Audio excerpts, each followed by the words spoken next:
Joyeuse Saint-Valentin! J'haïs la Saint-Valentin.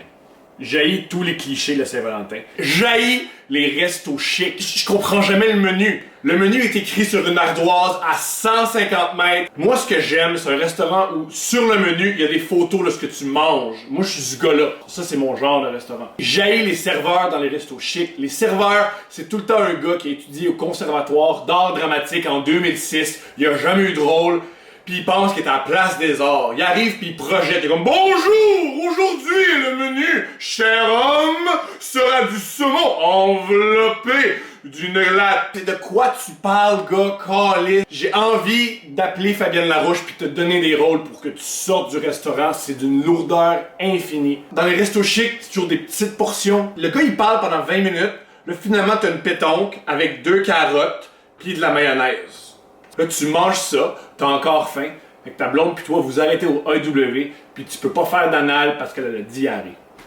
Mais ce que j'haïs le plus de la Saint-Valentin, c'est de la lingerie. De la lingerie, c'est cher, puis c'est fragile. Fait que dès que ta blonde est en lingerie, ses totons sont sortis, tu vois son cul, ses cuisses, t'as envie de la prendre fort, tu t'approches d'elle, puis la première chose qu'elle dit, c'est « Non, non, non, non, attention, ça va coûter 450$, brise-le pas! » Il y a rien de moins érotique qu'essayer de fourrer ta blonde pendant qu'elle t'explique la politique d'échange de la vie en rose.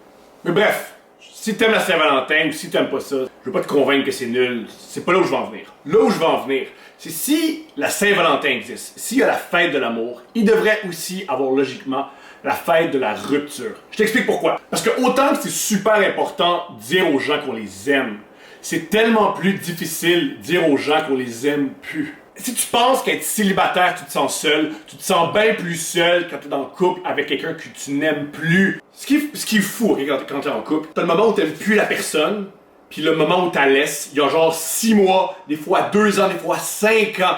Et le moment où tu n'aimes plus quelqu'un, puis tu restes en couple avec elle, c'est horrible pour tout le monde. Fait que ce que bien des gens font quand ils n'aiment plus l'autre personne, ils se disent « Moi tellement être whack dans ma relation amoureuse que l'autre va me laisser. » C'est là où tu fais plus de mal à l'autre personne. C'est pour ça, à mon avis, qu'il devrait avoir une fête de la rupture. Ça empêcherait tous les mois, toutes les années, toutes les semaines de douleur que tu fais vivre à l'autre.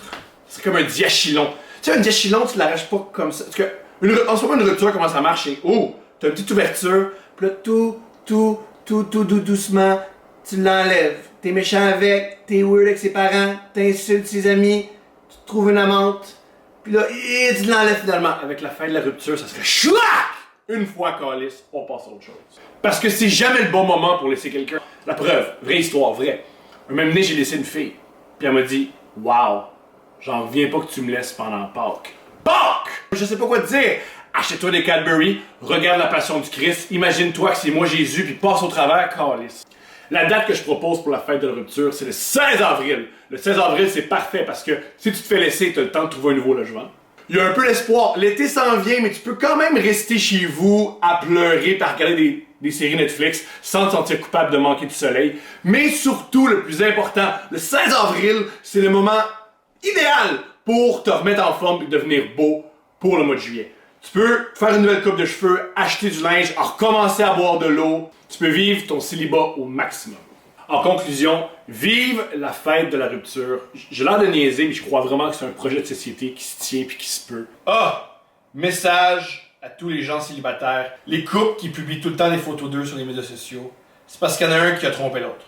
Il y en a un qui chatte tout le temps avec d'autres personnes. L'autre a fouillé dans son Facebook, l'a vu, puis depuis ce temps-là, ils sont tout le temps en train de prendre des photos. Comme, regardez! On est en couple! Arrête de parler! On est dans ça! C'est pas ton temps! On va faire un autre! Tout ça pour dire, derrière chaque photo de couple, il y a une psychose. Sinon, bonne Saint-Valentin, que tu la célèbres ou non, ça te regarde. Moi, je m'en vais me masturber.